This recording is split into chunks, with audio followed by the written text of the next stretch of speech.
வணக்கம், நான் Sandhya. Welcome to Thamas kitchen. இன்றைக்கி நம்ம சேனலில் பேன்கேக் எப்படி செய்கிறதுன்னு தான் பார்க்க போகிறோம். நார்மலாக இந்த பேன்கேக் முட்டையை வச்சு தான் செய்வாங்க. முட்டை இல்லாத நல்ல ஃப்ளஃபியாக ஸ்பாஞ்சியாக இந்த பேன்கேக் எப்படி செய்கிறதுன்னு தான் இந்த வீடியோவில் பார்க்க போகிறோம். இது குழந்தைங்களுக்கு ரொம்ப பிடிச்ச ஒன்று. நீங்கள் பிரேக்ஃபாஸ்ட்டுக்கு ஸ்நாக்ஸு கூட இதை குழந்தைங்களுக்கு கொடுத்து விடலாம் ஸ்கூலுக்கு. வாங்க எப்படி செய்கிறதுன்னு பார்க்கலாம். இதுக்கு நம்ம ஒரு பவுலில் 1 கப் மைதா மாவு எடுத்துக்கிறோம். 1 கப் மைதாவுக்கு 1/4 கப்புக்கு கொஞ்சம் மேலே நம்ம பொடிச்ச சர்க்கரையை எடுத்துக்கிறோம்.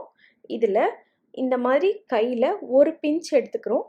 உங்களுக்கு ஸ்பூன் கணக்கில் சொல்லணுன்னா 1/4 டீஸ்பூன் குக்கிங் சோடா எடுத்துக்கிறோம். அதே அளவுக்கு இதே மாதிரி கையில் 1 பிஞ்ச் பேக்கிங் பவுடர் எடுத்துக்கிறோம். அப்படி ஸ்பூன் கணக்கில்னா அதுவும் 1/4 டீஸ்பூன் எடுத்துக்கிறோம். இது கூட 1 டீஸ்பூன் வெண்ணிலா எசன்ஸ் ஊற்றிக்கிறோம். அடுத்ததாக இது கூடவே ஒரு 1.5 டம்ளர் அளவு பால் எடுத்துக்கிறோம். எம்எல் கணக்கில் சொன்னோன்னா ஒரு 150 எம்எல் பாலை கொஞ்சம் கொஞ்சமாக ஊற்றிட்டு நம்ம நல்லா கெட்டியாக கரைச்சிக்க போகிறோம். கெட்டியான ஓரளவு மீடியமாக கரைச்சிக்க போகிறோம். இப்போ பாருங்கள், நல்லா விஸ்க வச்சு கரைச்சி விட்டுக்கிட்டே இருக்கிறோம். பால் பத்தலைன்னா இன்னும் கொஞ்சம் சேர்த்து ஊற்றிட்டு கரைச்சிக்கலாம். இந்த மாவு ரொம்ப தண்ணியாட்டம் இருக்கக்கூடாது. தண்ணியாட்டம் இருந்துச்சுன்னா நம்மளுக்கு பேன் கேக் மாதிரி வராது, நல்லா ஃப்ளஃபியாக. அதனால் கொஞ்சம் கெட்டியாக இருக்கிற மாதிரியே நம்ம மாவு கரைச்சிக்கணும். இந்த மாதிரி கரைச்சிக்கிட்டே இருக்கும்போது நீங்கள் அதுக்கு தகுந்த மாதிரி அட்ஜஸ்ட் பண்ணி பாலை ஊற்றிக்கோங்க. இப்போ பாருங்கள், நான் எடுத்து காமிக்கிறேன். இந்த கன்சிஸ்டன்சியில் மாவு இருக்கிற மாதிரி பார்த்துக்கணும்.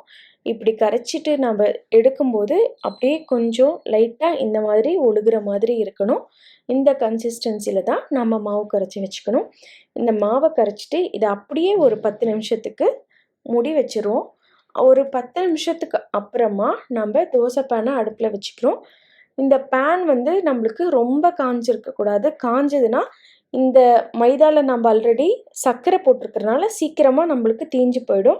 அதனால் பேன் ஓரளவு காஞ்சதுக்கப்புறம் இந்த மாதிரி நல்லா கெட்டியாக ஊற்றிக்கோங்க. ஊற்றிட்டு இதில் நீங்கள் சுற்றியும் ஒன்றா பட்டர் போட்டுக்கலாம், இல்லைன்னா நார்மலாக எந்த ஃப்ளேவரும் இல்லாத ஆயிலே ஊற்றிக்கலாம். இப்போ பாருங்கள், நான் இதில் இப்போ எண்ணெய் தான் ஊற்றுறேன். சுற்றியும் ஊற்றிட்டு கரெக்டாக ஒரு 30 செகண்ட் வச்சுருந்துட்டு மீடியம் ஃப்ளேம்லேயே வேக விடுங்க. மறுபடியும் இப்படி திருப்பி போட்டுறோம். திருப்பி போட்டதுக்கப்புறம் ஒரு 30 செகண்ட் வேகணும். நான் சொன்ன மாதிரி மீடியம் ஃப்ளேம்லேயே வச்சுக்கோங்க. இல்லைன்னா சுகர் இருக்கிறதுனால சீக்கிரமாக நம்மளுக்கு கருகின மாதிரி ஆகிடும். இதே மாதிரி நம்ம எல்லா பேன்கேக்கும் சுட்டு எடுக்க வேண்டியது தான்.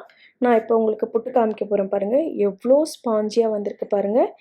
இதே மாதிரி தான் உங்களுக்கும் வரும். கண்டிப்பாக ட்ரை பண்ணி பாருங்கள்.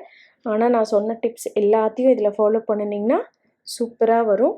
இது கூட நம்ம இந்த மாதிரி தேன் ஊற்றியோ சர்வ் பண்ணலாம், இல்லை maple syrup, strawberry syrup, choco syrup எது வேணால் ஊற்றி சர்வ் பண்ணலாம். ரொம்ப டேஸ்ட்டாக இருக்கும். ட்ரை பண்ணி பாருங்கள். இந்த வீடியோ பிடிச்சிருந்துச்சின்னா மறக்காமல் நம்ம சேனல் தமஸ் கிச்சனை சப்ஸ்கிரைப் பண்ணுங்கள். தேங்க்யூ.